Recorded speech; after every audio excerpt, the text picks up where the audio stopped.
Hey, Chris here. So I got a couple comments asking what is a good method for creating a catalyst for the exploding foam experiments. And so I put together this video just detailing a step-by-step process on how to create a catalyst based on potassium iodide crystals. You may have heard of these. This method has worked very well for me in my experiments. I'm sure it'll work well for you. So let's get started. So this is potassium iodide. This bottle contains very high purity potassium iodide crystals. This is what we'll use as a catalyst to cause a chemical reaction with the hydrogen peroxide. And this is the 35% hydrogen peroxide and the 3% hydrogen peroxide. I'll link all the ingredients down below. And of course, for safety, gloves and safety glasses. Please see the safety disclaimer in the description.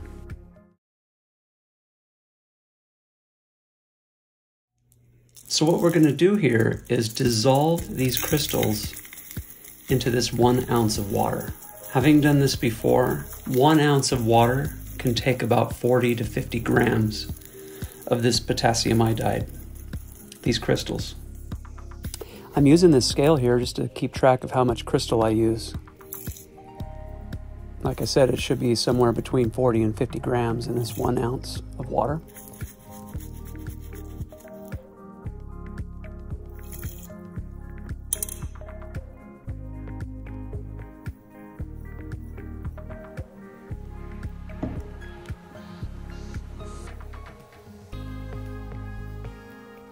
And as you can see, as I'm swirling this thing around, the crystals are slowly dissolving. Now the water takes it pretty fast at first. What we're trying to do is reach the point of 100% saturation here.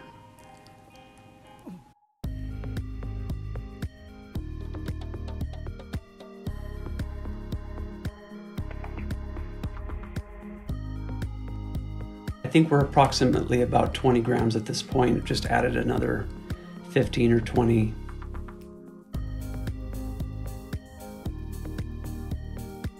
So these are still dissolving pretty quickly, as you can see. So again, just adding a bit more. We're going to swirl this around and let the water continue to absorb these crystals. The dissolving will get a little slower as the saturation in the water becomes higher. See, it's taken a little bit longer now to dissolve. The first time around, it dissolved really quickly.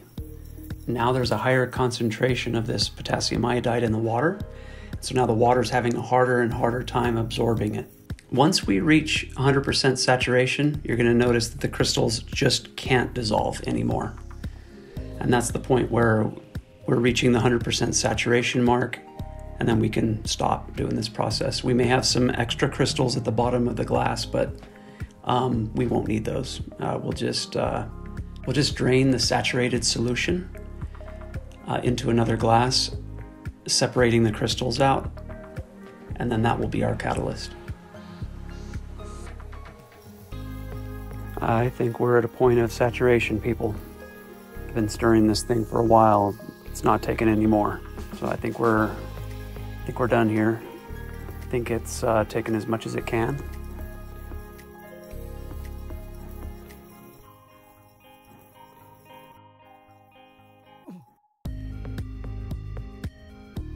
Now I'm going to strain the solution out, leaving the extra crystals in the original glass.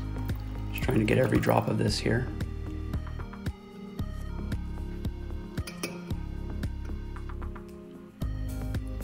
So there's some extra crystals in the glass.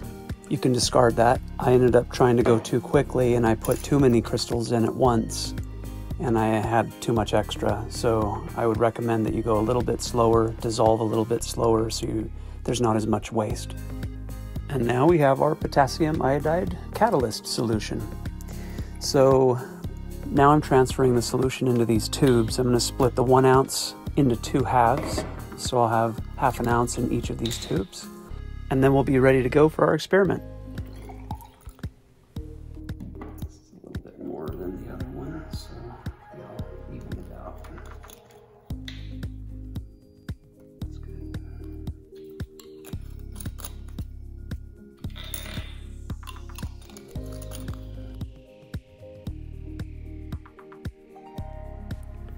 All right, now let's do the 3% concentrate hydrogen peroxide. This is the off-the-shelf, store-bought, any convenience store that sells it. It's usually 3% around there. Measure 0.5 ounces, half an ounce.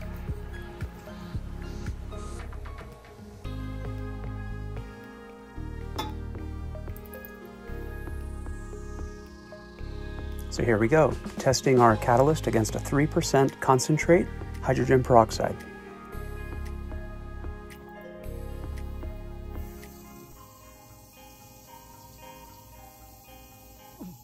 So, wow.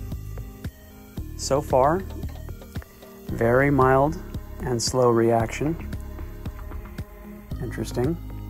Not much of a reaction here with 3%.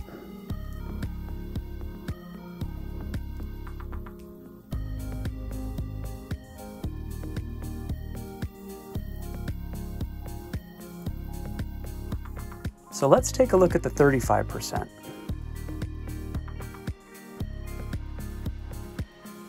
So here again, we're going to measure out a half an ounce of the 35% hydrogen peroxide and do the same exact test.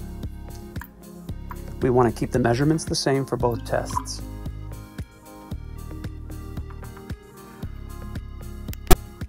Now my son Eric is going to help us pour the catalyst in here. So this is for the 35% concentrate, right? He's going to pour the catalyst in that we just made, see the reaction. Now, wow, very powerful reaction. Very good, very cool. Now just a quick side-by-side, 3% left side, 35% right side. The 35%, you can actually see all the heat and steam being generated. That's what's called an exothermic reaction. That heat reaction is pretty much just boiling all the water inside, turning it all to vapor. It's pretty cool. So now let's do the same experiment. Let's just add some soap to each and see how much foam is generated by each solution. So the glass on the left has 1 ounce of 3% hydrogen peroxide with some dish soap. And then the glass on the right has the 35% hydrogen peroxide with the dish soap. So we're going to use 1 ounce of catalyst to 1 ounce of hydrogen peroxide in each glass, just for the ease of this experiment. Normally you'd want something like 1 part catalyst to about 3 parts hydrogen peroxide. So here we go. Yeah, you can see right away, 35% wins out here. It just has that great reaction. It's going to give you lots of bubbles, which means lots of foam. So I hope this video helped. Good luck on your experiments. Please drop any questions or comments down below. Until next time, take care.